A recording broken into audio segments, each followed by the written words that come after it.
All right, as I mentioned earlier, Dr. Francis Collins, he wrote a book. Of course, he's one of the biggest scientists in the world. He was a big part of creating the mapping the genetic code, which was a very important milestone achievement.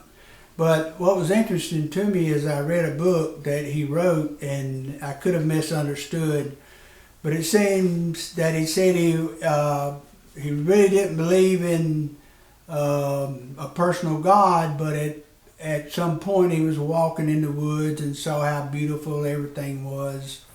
So when he noticed that, he dropped down on his knees and prayed and became a Christian. So I don't know why he chose Christianity. There are other religions to choose from. The other topic I'd like to talk about right now is prayer. As I've mentioned, we live in the Bible Belt.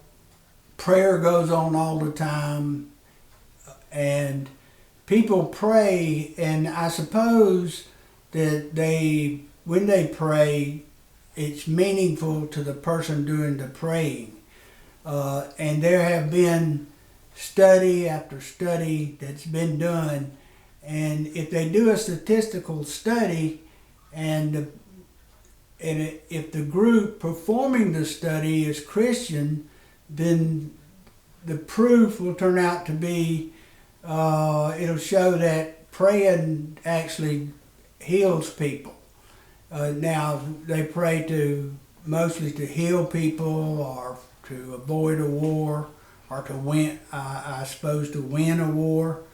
But what's interesting to me is we never pray to have a soldier's leg replaced.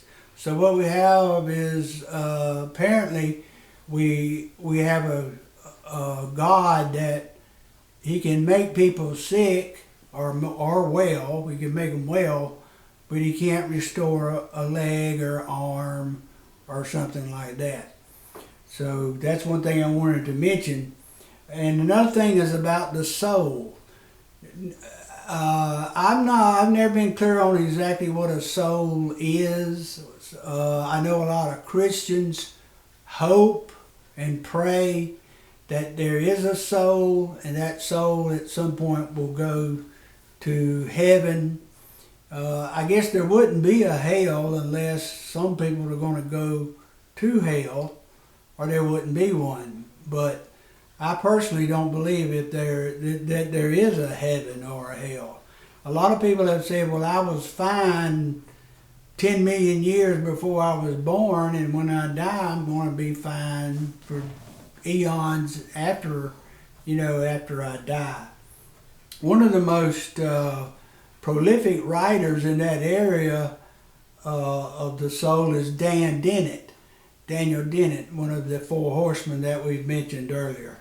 And Dan Dennett writes a lot about consciousness, what is consciousness, and there's a ton of studies going on about that right now. Especially, that consciousness is what scientists call the hard problem, because it's so very difficult to deal with. The experimentation is very difficult. The attributes that you deal with when you are experimenting are very difficult to quantify. So I'm going to stop right there. We've talked about prayer, we've talked about the soul, we've talked about consciousness, and as a last resort, I want to say that we think that humans are the only people possibly that have consciousness. We can plan ahead. We don't think of dogs and cats as being able to plan ahead, and dogs and cats don't appear to be religious. But if you watch some dogs, especially when they have a service member to come back from Iraq or Afghanistan, that dog is going crazy with love.